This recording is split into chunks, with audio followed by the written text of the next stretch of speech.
కాకాలోకంకి స్వాగతం. ఈ కంటెంట్ మీకు నచ్చినట్టయితే లైక్ చేయండి, మీ బంధుమిత్రులకు షేర్ చేయండి. ఇప్పటి వరకు సబ్స్క్రైబ్ చేసుకోకపోతే సబ్స్క్రైబ్ బటన్ని నొక్కండి, అదేవిధంగా బెల్ ఐకాన్ని కూడా తప్పనిసరిగా నొక్కండి. జై హింద్ మిత్రులారా. ఒక్కొక్కసారి చాలా అద్భుతమైనటువంటి పోరాట చరిత్ర అజ్ఞాత కథగా మిగిలిపోతుంది. చాలా వీరోచితంగా ప్రాణాలకు తెగించి చేసినటువంటి చర్యలు సమాజం తరువాత గుర్తుంచుకోదు. అలా మనమందరము మర్చిపోయినటువంటి ఒక వ్యక్తి పి లక్ష్మణన్. జనవరి 22వ తారీఖున కన్యాకుమారిలో ఉన్నటువంటి వివేకానంద కేంద్రంలో చనిపోయారు. పి లక్ష్మణన్ వయసు 86 ఏళ్ళు. చనిపోయినాటికి 86 ఏళ్ళు. కానీ పి లక్ష్మణన్ని ఆయన మిత్రులు, బంధువులు, ఆయనకు తెలిసిన వాళ్ళందరూ కూడాను మీసాల పిల్లోడు అంటారు. ఎందుకంటే యవ్వనంలో అతనివి చాలా పెద్ద నల్లని దట్టమైనటువంటి మీసాలు ఉండేవి. అతన్ని ఎందుకు మనం గుర్తు చేసుకోవాలి, అతన్ని ఎందుకు గుర్తు తెచ్చుకోవాలి, అసలు అతని కథని ఎందుకు చెప్పుకోవాలి? ఎందుకు చెప్పుకోవాలంటే ఆయనతో పాటు మరొక గుప్పెడు మంది, ఒక డజను 18 మంది కుర్రవాళ్ళు గనక 1962 అక్టోబర్ 8వ తారీఖున పూనుకుని ఉండకపోతే, 62వ తారీఖు అంటే దాదాపు 63 సంవత్సరాల క్రితము వాళ్ళు చేసినటువంటి ఒక పని వల్ల ఈరోజు భారతదేశపు దక్షిణ కొస భద్రతతో ఉంది, సుభద్రంగా ఉంది. అక్కడ ఒక అద్భుతమైనటువంటి తీర్థస్థానం ఉంది. వివేకానంద శిలాస్మారకం ఏదైతే ఉందో ఆ శిలాస్మారకము నిర్మాణమైనటువంటి కొండరాయి ఏదైతే ఉందో దానిని శ్రీపాద శిల అంటారు. ఎందుకంటే స్వామి వివేకానందుడు దేశమంతా పర్యటన చేసిన తరువాత ఆయన చిట్ట చివరికి భారతమాతను ధ్యానించేందుకు సముద్రం మధ్యలో ఉన్నటువంటి ఆ శిల వరకు ఇదుకుంటూ వెళ్ళి అక్కడ ఆయన అమ్మవారిని 3 రోజుల పాటు తపస్సు చేశారు. ఈ తపస్సు తర్వాత ఆయనకి షికాగోకి వెళ్ళాలన్నటువంటి ఆదేశమైంది. ఆ తర్వాత రామకృష్ణ మిషన్ని స్థాపించాలన్నటువంటి ఆదేశమైంది.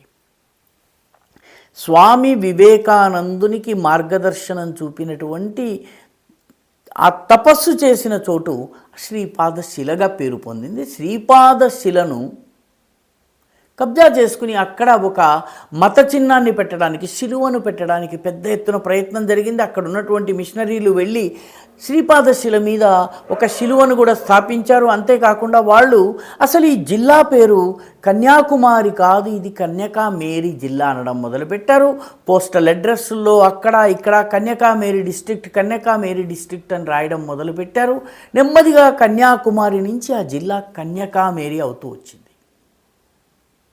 ఇటు స్వామి వివేకానందుని శ్రీపాద శిలను కాపాడాలి, ఆయన పాదాలు మోపినటువంటి శిలను కాపాడాలి. ఇటు ఈ జిల్లా పేరు కన్యకామేరీ కాదు కన్యాకుమారి అని చెప్పి రుజువు చేయాలి, రూఢి చేయాలి. ప్రజల మనస్సులో ఎటువంటి భయాందోళనలు లేకుండా కన్యాకుమారి అని ధైర్యంగా అనేలా చేయాలి. ఈ పని చేయటానికి రాష్ట్రీయ స్వయం సేవక సంఘానికి చెందినటువంటి స్వయం సేవకులు నిర్ణయించుకున్నారు. ఒక 17-18 మంది స్వయం సేవకులు, అందరూ మత్స్యకారులు, రెక్కాడితే డొక్కాడని వాళ్ళు, పేదవాళ్ళు. అయితే కన్యాకుమారిలోని శ్రీపాద శిల మీద శిలువ ఉండడం కాదు, అక్కడ వివేకానందుని పాదముద్రలు ఉన్న చోట వివేకానందుడి విగ్రహం ఉండాలని చెప్పి ఈదుకుంటూ వెళ్ళి వివేకానందుని యొక్క శిలను, అక్కడ వివేకానంద విగ్రహాన్ని ప్రతిష్ఠించాలని నిర్ణయించుకున్నారు. అక్టోబర్ 8, 1962. అంటే దాదాపు 63 ఇయర్స్ అగో. ఈ మొత్తం టీంకి ఏవి బాలన్ అనేటటువంటి యువకుడు నాయకత్వం వహించాడు. కొయిలాండి అనే గ్రామం, కోయికోడ్ జిల్లాలో ఉన్నటువంటి కొయిలాండి గ్రామానికి చెందినటువంటి వాడు. అతనితో పాటు ఈదగలిగిన వాళ్ళు, సముద్రపు కెరటాలను ఎదిరించగలిగే వాళ్ళు, శిలువను తొలగించి శ్రీపాద శిలపైన వివేకానందుని విగ్రహాన్ని పెట్టేటటువంటి వాళ్లను ఒక గ్రూప్ని బాలన్ తయారు చేశారు. ఆ గ్రూపులో P Lakshmanan, NP Narayanan, K Ambujan, KP Chandran, K Raman, K Kuttimon, వీళ్ళందరూ కూడాను కోయికోడ్ జిల్లాలోని వెల్లహిల్ గ్రామానికి చెందినటువంటి వాళ్ళు. బాలన్తో పాటు పయ్యోలి గ్రామము, పయ్యోలి పిటి ఉషకు చెందినటువంటి సొంత గ్రామము. అందుకే ఆమెని పయ్యోలి ఎక్స్ప్రెస్ అంటారు. VP Raman, VP Achuthan, K Sreedharan, అదేవిధంగా గంగాధరన్, వీళ్ళు నలుగురు ఆ ఊరు నుంచి బయలుదేరారు. ఆ తరువాత బేపూర్ అనే ఊరుంది. ఆ బేపూర్ నుంచి ఎం దాసన్, ఎం కన్నన్, కె వాసన్ అనే కుర్రవాళ్ళు బయలుదేరారు. ఆ రకంగా 3, 4, 7, 1, 8, 6, 14 మంది కుర్రవాళ్ళు బయలుదేరారు. భుజాన వివేకానందుడి విగ్రహాన్ని కట్టుకున్నారు, సముద్రంలోకి దూకారు. అక్టోబర్ 8వ తారీఖున ఈదుకుంటూ వెళ్ళి అక్కడ స్వామి వివేకానందుడి విగ్రహాన్ని స్థాపించి ఇది వివేకానంద శిల అని చెప్పి వాళ్ళు ప్రకటించి వచ్చారు.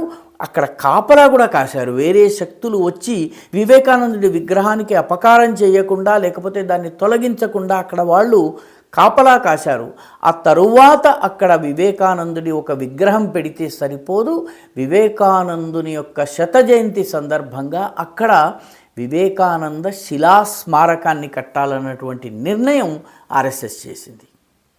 ఆర్ఎస్ఎస్కి అప్పుడు సర్ కార్యవాహగా ఉన్నటువంటి, అంటే సెక్రటరీ జనరల్గా ఉన్నటువంటి ఏకనాథ్ రానడేకి బాధ్యతను అప్పగించారు. ఆయన దీనికోసము ఈ దేశంలో ఉన్నటువంటి 400 మంది ఎంపీల సంతకాలను తీసుకున్న తరువాత ఈ దేశంలోని ప్రతి వ్యక్తి నుంచి ఒక్కొక్క రూపాయి వసూలు చేశారు.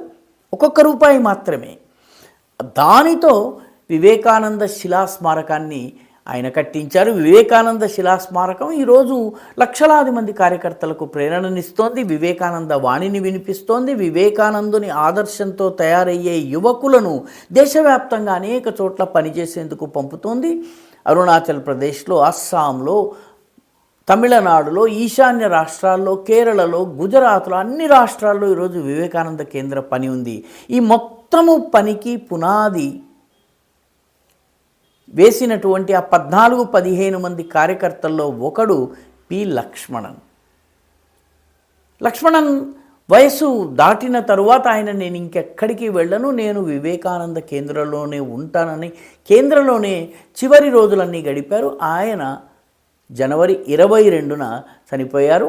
86 ఏళ్ల వయస్సులో. భార్య, ఒక కూతురు ఆయన దగ్గరే ఉన్నారు. కొడుకు హర్యానాలో ఉద్యోగం చేస్తున్నారు.